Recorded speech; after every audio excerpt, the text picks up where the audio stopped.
Okay, so this came to my attention while I was scrolling through news articles, and it made me stop and just think about all the brain cells I just lost by simply glancing at it. Every second that my mouse hovered over this link to this article, I could feel my IQ dropping by the hundreds. I clicked on it, and my intellect hit rock bottom. But after a few episodes of Rick and Morty, I felt cognitively sound enough to tackle this article. From the Los Angeles Times, Austin, Texas vows to curtail arrests. Now, what does this mean to the common Joe, the average person, if you will? It basically means that Austin, Texas wants to stop arresting people for committing petty crimes. Now, the real question is, what exactly are petty crimes in the eyes of the justice system in Austin, Texas? We'll go into this ludicrous article in order to make any sense of it.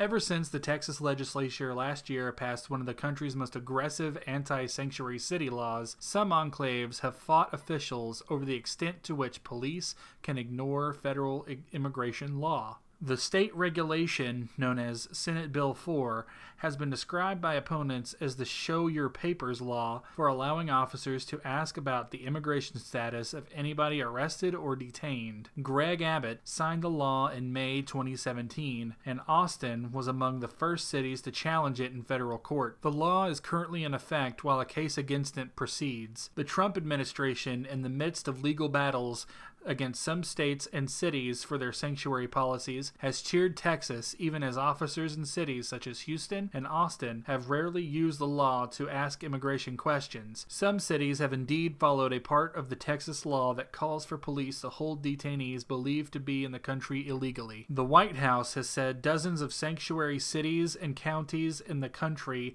are breaking federal law for not fully cooperating with immigration authorities and has threatened to withhold public safety grants from them. The Texas governor has shared a similar argument and echoed Attorney General Jeff Sessions in his belief that sanctuary cities promote crime. Amid the controversy over sanctuary cities, Austin this month took its fight against strict immigration law enforcement a step further by declaring itself to be the first freedom city in Texas. City council members unanimously passed 2 resolutions last week that will restrict police attempts to question immigrants about their status and curtail arrests for nonviolent crimes. I'm not sure what it sounds like to you, but to me it seems like Austin, Texas is refusing to uphold the law. You know, I wonder, is this new policy only going to affect people of color and immigrants? Will it only give these protections, well, let's be honest, these privileges to immigrants and people of color? Will the rule be applied universally? One of the new city resolutions requires officers who question immigrants about status to also say that their questions about immigration need not be answered. The other resolution directs police to avoid arrests for misdemeanors, including those for smoking marijuana, having drug paraphernalia, and taking part in petty theft, crimes that city data shows frequently end in arrests of Black and Latino residents. While Austin is among the country's first so-called freedom cities, it's part of a wider movement around decriminalizing low-level offenses and decreasing arrests. According to Local Progress, a national network of progressive city officials, some council members in El Paso and Dallas are also considering Freedom City proposals. Poor people of color in our city are overpunished and over-incarcerated, said Greg Kassar, an Austin City councilman who pushed for the resolutions. If people are being arrested less, we can also prevent people from being put in deportation pipeline. We found that Black and Latino residents comprise 75% of discretionary arrests for driving with licenses invalid in the city, even though they are 45% of the population of the city. Kassar said, Black residents are 7 times more likely to be arrested for low-level marijuana violations, despite having comparable rates of usage of marijuana to white residents. Holy shit. The people of color are committing a lot of crime here. Too many arrests of those colored people. I mean people of color. And not enough white arrests. You know what this means. Time to stop enforcing the law so that blacks and Hispanics aren't affected by it. Yeah.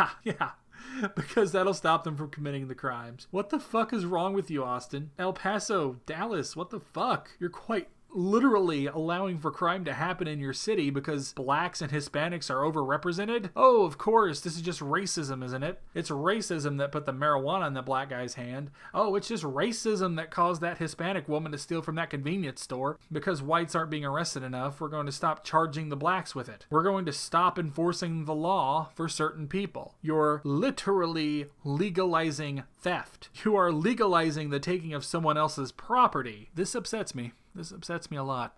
Kassar said the new rules would prevent up to 1,000 low-level arrests each year. Austin police arrest around 30,000 people in a year. Austin's new rules passed Friday after more than 100 residents spoke about them at a city council meeting. While support was wide, groups differed on the need for the Freedom City title and what effect it will have.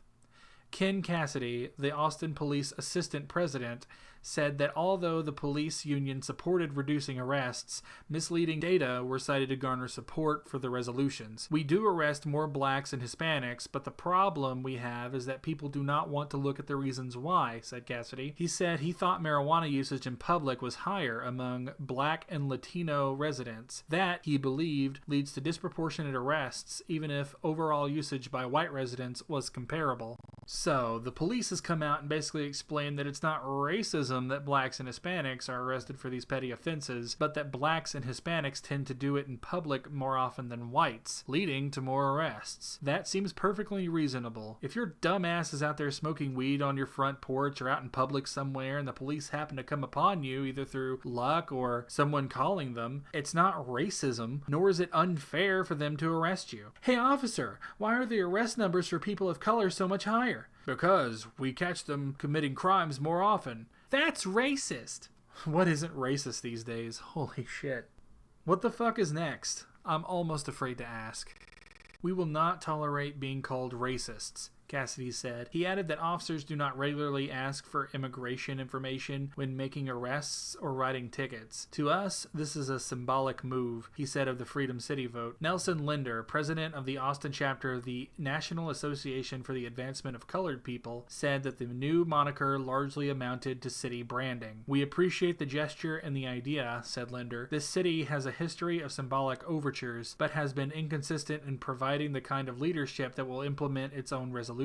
While the vote has been applauded, the Austin NAACP will continue to work towards more meaningful and substantial changes, he said. The group has focused on combating segregation and gentrification in the city, as well as boosting education and employment for African Americans in the city and Travis County. The region is still recovering from a series of small mail bombings this year that initially seemed to target black and Latino families. In March, a suspect in the bombings blew himself up as he was being chased by police. Many city activists celebrated the council's decision. These policies will protect the constitutional rights of immigrants and make sure that Austin is a safe place to live for everyone regardless of race or immigration status, Jose Garza, director of the local nonprofit Workers Defense Project, said in a statement. Grassroots leadership, an Austin, Texas nonprofit that pushed the initiative, said in a statement that the council move was an important step. This is a long-term struggle, and we are in part one of what is actually a decathlon, said Rebecca Sanchez, a representative of grassroots leadership. We are committed to fighting for a city where we redefine safety for ourselves and not through badges, and where we determine how our communities thrive. First important step? What's next? You've already legalized crime for these communities. I'm at a loss for words. I didn't think that progressives would stoop so low as to make petty crime legal because blacks and Hispanics were committing it. I wonder if these principles are going to affect all citizens or just people of color. You want to know how to stop making blacks and Hispanics overrepresented in crime statistics? Well, go ahead and lean forward and I'll whisper it in your ear. The trick is... Stop breaking the law!